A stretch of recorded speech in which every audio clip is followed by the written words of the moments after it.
So yeah, thank you very much again for the invitation. I'm going to go through the new breeding techniques, legal framework, and next steps in the European Union. So, of course, from an FF perspective. So, as I said before, I'm the director of the European Forum of Farm Animal Breeders, and FF is representing breeding associations and breeding companies in Europe, including Norway, Switzerland, and UK. Also, we have 3 members from Canada. So our members are active in poultry, pigs, ruminants, aquatics, and insects breeding. And so, as I said, our role is to represent them at the European level. And so we engage in European policy and legislation. But I will say that it was said before, since this morning or since this afternoon for me here in Belgium, most of our work is related to communication. So we try to engage in dialogue around animal breeding in general, but not about specific techniques, but about the role of animal breeding and reproduction in sustainable animal farming. And we have one tool in FF, which is a code of good practice to promote responsible and balanced breeding. I will put on the chat the link later, because I don't have time to go through, of course, this code of good practice today. So that's very important for us, the role on communication to make aware people, mainly policymakers and other stakeholders, about the role of animal breeding and reproduction. So we are also a knowledge provider in some European projects, most of the time related with animal genetics, but also related to other topics related to animal farming. So we have a sister association, which is a community of scientists, so knowledge institutes across Europe, working in the field of animal genetics and reproduction too, which is Faber TP, and all of the FF members are also members of Faber TP. So engaging dialogue is, as I said, is one of our main task and activities in Brussels, and that is because, of course, it's not only about, as I said, about genome editing and other specific techniques. It's about breeding in general. There are more and more concerns related to animal genetics in general and the role of animal breeding in intensive farming, and this is called by NGOs. Last demands from the NGOs is to regulate genetic selection, so conventional animal breeding programs. So that comes to the technical part of my presentation. What is the overview of the European legislative framework? I'm not going to go in details because Europe can be very, very complicated when it comes to draft legislation. But just to say you that, so the starting point is the GMO directive was published in 2001, in which mutagenesis was exempted. But after, in 2015, as you may know, there were a complaint from some French organizations to the French authorities that asked to the European Court of Justice to decide on if genome editing tools have to go under the scope of the GMO directive. What was the case? The European Court of Justice said that organisms obtained by genome editing are legally GMOs, so they are not saying that they are GMOs, but that they are legally under the scope of the GMO directive, and that has raised a lot of concerns and discussions at the European level. There was also, at the same time, a report on the European Reference Laboratory on the detection of food and feed obtained by genome editing, concluding, of course, that it's almost impossible unless we would like to find it. I mean, we provide the sequences we have changed.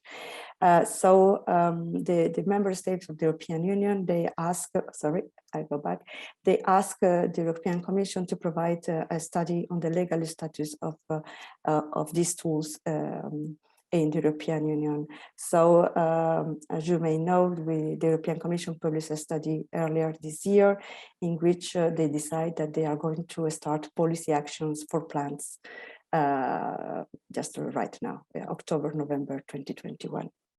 5 minutes. Yeah, Thank you. At the same time, we have, of course, ethical concerns, and there were also the publication of a report on ethics of the new genomic techniques in Europe. We are also waiting for the publication of the same report on detection for animals and animal products. So the study, what is related about, is about the new genomic techniques and genomic techniques, but the commission is the techniques are here in my slide. So it's not only about mutagenesis or very specific techniques, it's more about this. So the study has concluded that there is a sufficient data, safety data for plant applications of some NGTs, whether cisgenesis and mutagenesis. So they are going to start a policy action on this, as I said. And for animals, microorganisms, we are lacking information on this safety. So these are the conclusions that some of them were mentioned earlier today too, is that the new genomic techniques can contribute to make more sustainable agriculture. There is also a problem with, of course, with the European legislation, with the GMO directive. It's not fit for purpose. And one of also the main concerns on the outputs of this study is that we have to make more efforts to inform and engage with public on the use of these techniques. But it's something that we have extremely big concerns in FF and fiber TP members. So one of the main issues under discussion from our perspective, from the animal breeding perspective, is that we have high expectations on the potential to fight against animal diseases with genome editing, and preserve biodiversity and preserve genetic diversity too. It was addressed earlier also today. But at the same time, there are high concerns at the European level, not from our perspective, but in general. And when we try to talk about animal breeding and genome editing, well, it comes this plasmid insertion and the recombinant case that was discovered in 2019. So we try again to make a dialogue, constructive dialogue, and to talk about the benefits of balanced breeding. What is the purpose of modern breeding programs from our members, and the responsible of use of technology. So in this matter, we have in FF and Fiber TP a list of the things that I would like to address to you at the end of my presentation, is that the genome editing is a very trendy topic indeed, but this was just one more tool in the toolbox of animal breeders. It's a research tool also. It's not only for the animal breeding programs, but it's just one more tool. So we don't have a specific concerns related to genome editing. The point is that was mentioned also earlier by Tom, is that the legislative rules are quite rigid, as was said by the European Commission, and it's very, very complicated to apply for any application, even if we have, we would like to. So in the framework of the European Union. So our main concerns, again, as I said before, are related to animal health and welfare applications, of very specific applications in aquaculture to provide sterility to fish, to salmon, so to preserve wildlife from domestic salmon.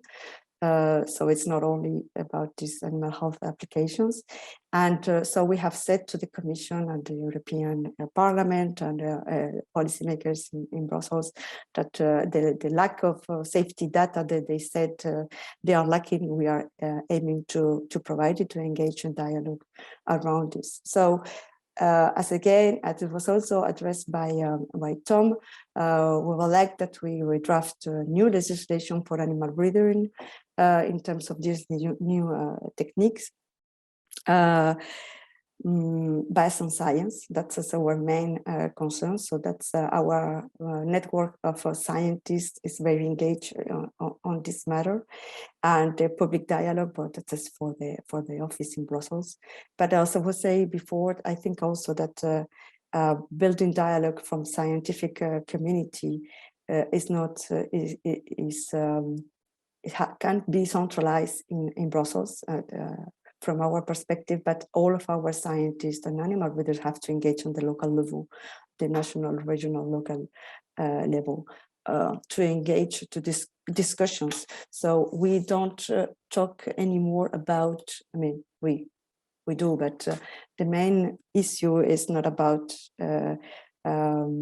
social acceptance, but which kind of room of acceptance we can have from the public. So to which applications we can engage and which applications we cannot engage. So that is under at this moment under discussion within our organization, if we have to go through this, but our network of researchers are tackling this concept of a room of acceptance. And I think that's all. So I think the time was too fast, perhaps, because I didn't heard about the 2 minutes to the end. But yeah, perhaps it was too complicated, this European legislation framework. I mean, the way we engage to build new legislation in Europe is very complicated, with a lot of people around the table. I mean, always a lot of people around the table everywhere, but in Europe with different perspectives from the north to the south, from the east to the west. So yeah, I hope it was clear, and hoping, yeah, looking for your questions later. Thank you.